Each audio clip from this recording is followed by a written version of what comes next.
पापा, आप आज गर्मा गर्म पानी पूरी बनाकर तैयार रखना। आज मेरे साथ सौम्या भी आएगी शाम को आपके हाथ की पानी पूरी खाने। हाँ हाँ लाडो, आज तुम दोनों सहेलियां कॉलेज से लौटते वक्त मेरे ठेले में आना। मैं तुम दोनों के लिए गर्मा गर्म पानी पूरी बनाकर खिलाऊंगा। हाँ मेरे प्यारे पापा। रीना खुशी खुशी बस पकड़कर कॉलेज चली गई। कॉलेज में सौम्या को भी उसने ये बात बताई तो वो भी बड़ी खुश हुई। हाय, हरिया काका के हाथ की गर्मा गर्म पानी पूरी तो मुझे भी बहुत पसंद है। गर्मा गर्म पानी वो तो मैं भी खाऊंगी, वो तो मुझे भी बड़ी पसंद है। मैं भी चलूंगी खाने। ठीक है, फिर तुम दोनों चलना। शाम को रीना अपनी दोनों सहेलियों के साथ अपने बाबा के ठेले पर आ जाती है। हरिया बीच बाजार में गर्मा गर्म पानी पूरी बनाकर बेचता था।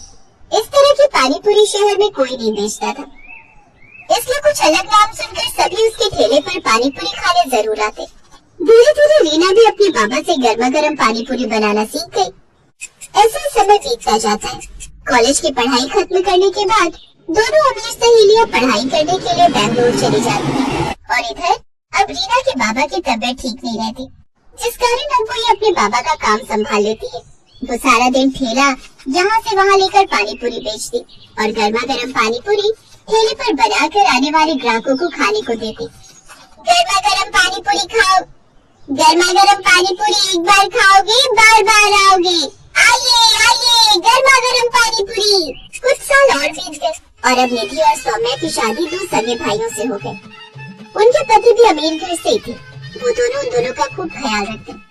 इधर रीना को अपनी दोनों सहेलियों की याद तो आती, लेकिन उसके पास उन दोनों का फोन नंबर भी नहीं था कि वो उनसे कांटेक्ट कर सके। कुछ समय बाद रीना भी अपने बाबा के इलाज के लिए दिल्ली आ जाती है। अब वो वहीं एक झोपड़ी में रहकर अपने माँ बाबा दोनों का ख्याल रखती, साथ ही अपनी गर्मा गर्म पानी पूरी का ठेला लगाती।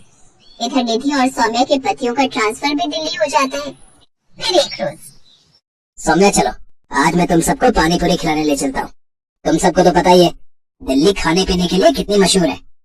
हाँ हाँ, फिर तो सभी चलते हैं, बड़ा मजा आएगा।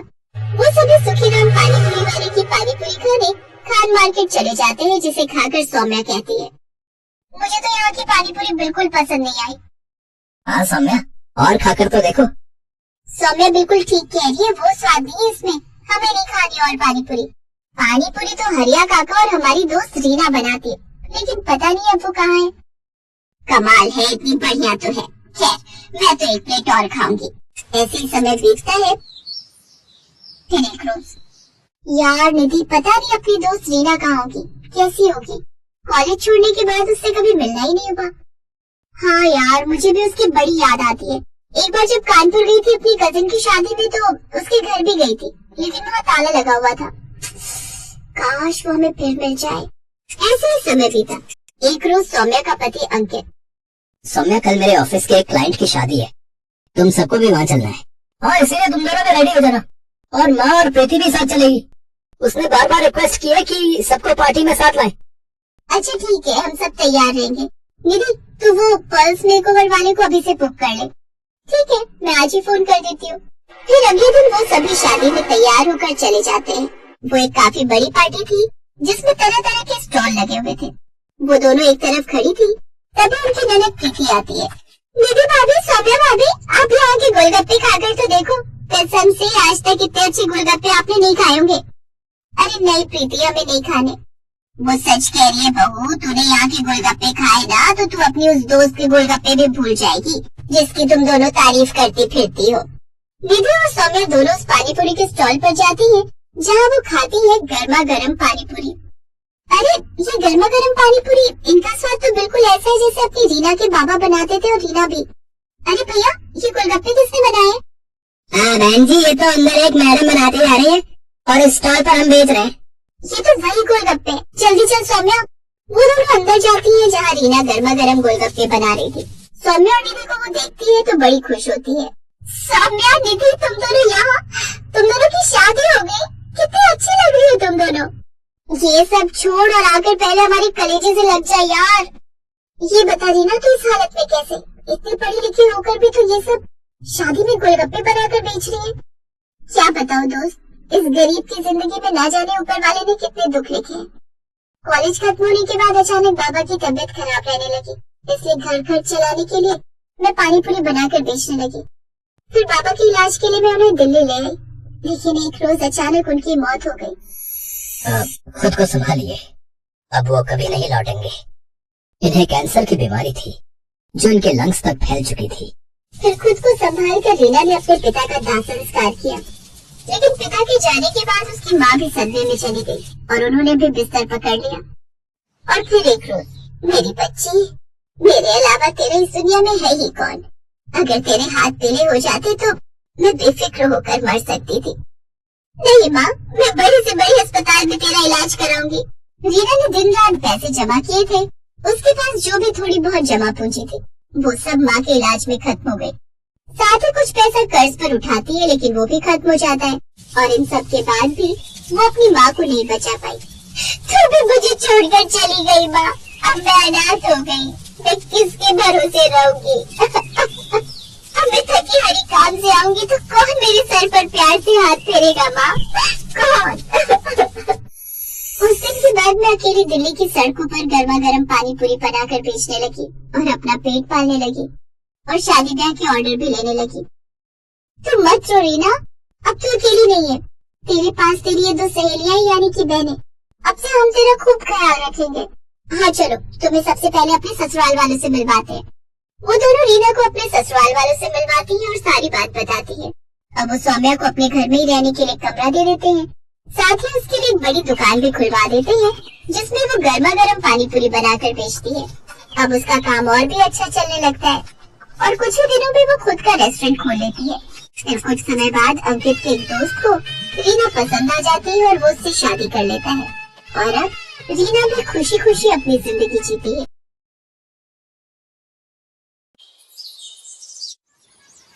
अरे भाई, कैसे दिए गोलगप्पे? 50 रुपए की प्लेट है। और एक प्लेट पे कितने गोलगप्पे? 6 गोलगप्पे होंगे। और कितने? अरे बाप रे बाप, 50 के 6 गोलगप्पे, इतने महंगे? तभी सोचो तुम्हारी दुकान में भीड़ क्यों नहीं है। मुझे फालतू की भीड़ चाहिए भी नहीं। मेरे पास वही लोग गोलगप्पे खाने आते हैं जो इन्हें खाने के लायक हैं। और तुम लगता है यहाँ नहीं हो। दाम पूछने से पहले ऊपर लगा बोर्ड ही पढ़ लेते। दाम और नाम दोनों लिखे हैं। मेरा नाम मशहूर है और ये मेरे मशहूर गोलगप्पे हैं। एक एक गोलगप्पा इतना करारा है कि तोड़ो तो आवाज 1 किलोमीटर तक सुनाई दे। और पानी जैसा ग्राहक चाहे, पूरे 10 तरह की वैरायटी है मेरे पास पानी की। और ये देखो, ये है मेरे गोलगप्पों के असली जान, मेरा ये खास मसाला।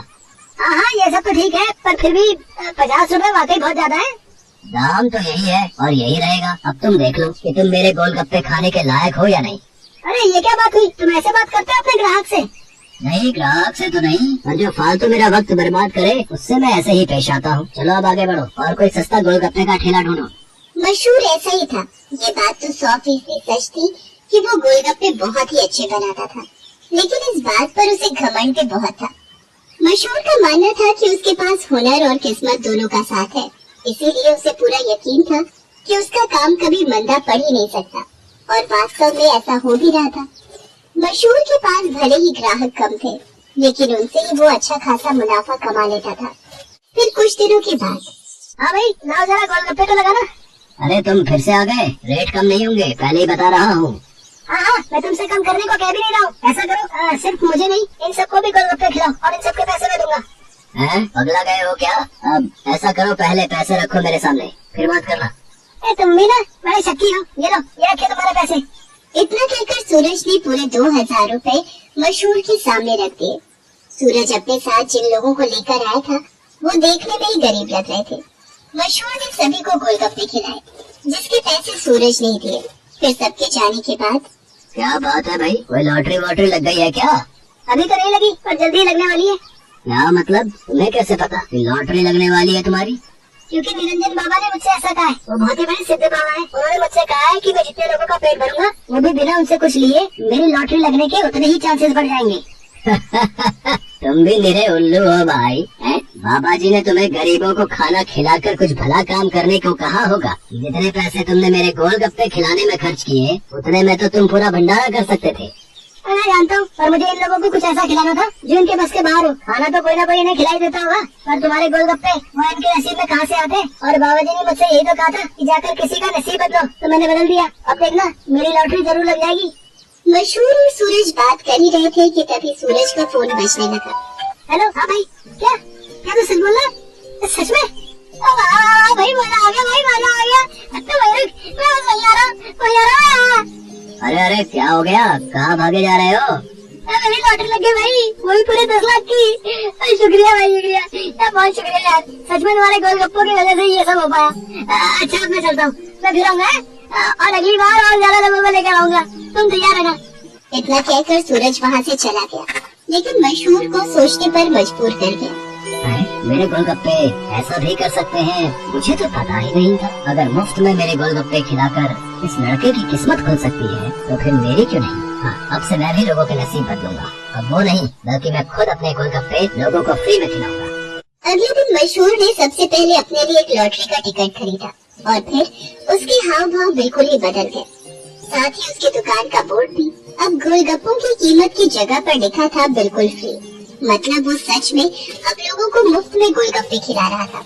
साहब, कभी सपने में भी नहीं सोचा था कि आपकी दुकान में खड़े होकर गोलगप्पे खा सकूंगा। मैं भगवान आपका भला करे, आपकी खूब तरक्की हो, आप जो चाहो वो सब आपको मिले। मैं भगवान से यही प्रार्थना करूंगा। मशहूर को पहली बार किसी ने ऐसा कुछ कहा था। मशहूर को बहुत अच्छा लगा, लेकिन अभी मशहूर के दिमाग में उसका खुद का फायदा पहले था। उस दिन अपने बनाए हुए सारे गोलगप्पे मुफ्त में खिलाने के बाद वो फौरन लॉटरी ऑफिस पहुंचा। मशहूर चंद, हाँ मुबारक हो, आपको इनाम मिला है पूरे 10,000 का। क्या सिर्फ 10,000? और पहला इनाम तो 10 लाख का था। हाँ तो वो पहला इनाम भी तो है। आपकी किस्मत इतनी भी अच्छी नहीं है, शुक्र मनाइए कि 10,000 तो मिले। मशहूर इनाम के 10,000 लेकर अपने घर वापस आ गया। वो उदास था और नाराज भी। क्या हुआ जी, लॉटरी लगी क्या? लगी भी और नहीं भी, ये देखो 10,000 मिले हैं। अरे वाह, तो फिर आप उदास क्यों? आपको तो खुश होना चाहिए ना। अरे पर 10,000 से क्या होता है, इतने में तो 4-5 दिनों में अपनी दुकान से ही कमा लेता हूँ। उस लड़के को तो पहला इनाम मिला था, वो भी पूरे 10 लाख का, और उसने तो इतने कम गोलगप्पे खिलाए थे। मैंने तो अपने सारे गोलगप्पे मुफ्त में खिला दिए, फिर भी मुझे क्या मिला और उसे क्या मिला? ओफो, ये सब क्यों सोच रहे हो आप? आपने जितने भी गोलगप्पे मुफ्त में खिलाए उनकी लागत तो निकल गई ना, बोलो। हाँ, उससे तो ज्यादा ही है ये पैसे। तो फिर आपको नुकसान थोड़ी हुआ है जो ऐसे मुंह लटका कर बैठे हो। 4-5 दिनों में जितना कमा पाते वो एक ही दिन में मिल गया, ये कम है क्या? मशहूर को अपनी पत्नी मोहिनी की बात ठीक लगी और उसने अपना इरादा और पक्का कर लिया। उसने आगे भी लोगों को फ्री गोलगप्पे खिलाना जारी रखा और हर रोज लॉटरी का टिकट खरीदना भी, कभी कम तो कभी ज्यादा, लेकिन हर रोज मशहूर का कुछ न कुछ इनाम जरूर निकलता था, जिससे मशहूर का हौसला और भी मजबूत होने लगा। इसके साथ ही मशहूर को अब ये सब करने में बहुत खुशी भी मिल रही थी। हर रोज लोगों के मुस्कुराते चेहरे उसकी दुकान से लौटते थे। उसके गोलगप्पे ना जाने कितने मायूस चेहरों की मुस्कान बन रहे थे। फिर एक दिन, अरे मशहूर भाई, ये क्या है? ये कमाल कब से हो गया? बस तुम्हारे जाने के बाद सही, लेकिन माफ करना भाई, अब तुम फ्री में गोलगप्पे नहीं खिला पाओगे किसी को, क्योंकि ये काम अब मैं करता हूँ और लॉटरी भी मेरी ही लगती है। हाँ, तुम्हारे जितना बड़ा इनाम तो नहीं लगा अब तक, पर मुझे उम्मीद है कि कभी न कभी वो कमाल भी हो ही जाएगा। मशहूर की बात सुनकर सूरज मुस्कुरा दिया और उसने अपनी जेब से अपना विजिटिंग कार्ड निकालकर मशहूर को दिया और उससे बोला, कोई बात नहीं, ये मेरा कार्ड रख लो। अब लॉटरी का टिकट जब भी खरीदना हो तो बस मुझे फोन कर देना, ऑफिस तक आने की जरूरत नहीं पड़ेगी। सूरज के विजिटिंग कार्ड पर उसी लॉटरी ऑफिस का पता लिखा था जहाँ से मशहूर हर रोज लॉटरी के टिकट खरीदता था। असल में वो ऑफिस सूरज का ही था और उसी की वजह से हर रोज मशहूर का कोई न कोई इनाम जरूर निकल रहा था। कार्ड देखते ही मशहूर सारी बात समझ गया। उसने सूरज के सामने हाथ जोड़ते हुए कहा, मैं ये बिल्कुल नहीं पूछूंगा कि तुमने ये सब क्यों किया, क्योंकि शायद मैं जानता हूँ। बहुत बहुत शुक्रिया भाई, मुझे ये एहसास कराने के लिए कि ज्यादा पैसे कमाने से जरूरी है दुआएं कमाना, लोगों को खुशियाँ बांटना, जो मेरे गोलगप्पे बहुत आसानी से कर सकते हैं। इसके बाद मशहूर ने कभी लॉटरी का टिकट नहीं खरीदा, बल्कि वो फिर से अपने गोलगप्पे बेचने लगा। लेकिन उसके गोलगप्पों का दाम पहले से बहुत कम था, जिसकी वजह से अब हर कोई उसके स्वादिष्ट गोलगप्पों का मजा ले पा रहा था। अब भले ही मशहूर के गोलगप्पे थोड़े सस्ते थे, लेकिन ग्राहक पहले से कहीं ज्यादा थे, मतलब मुनाफा भी पहले से ज्यादा ही था।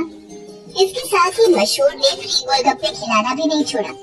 आखिर के 10-20 गोलगप्पे वो जरूर गरीबों को मुफ्त में खिलाता था, क्योंकि अब उसे गोलगप्पों के साथ साथ खुशियाँ बांटने की भी आदत जो हो गई थी।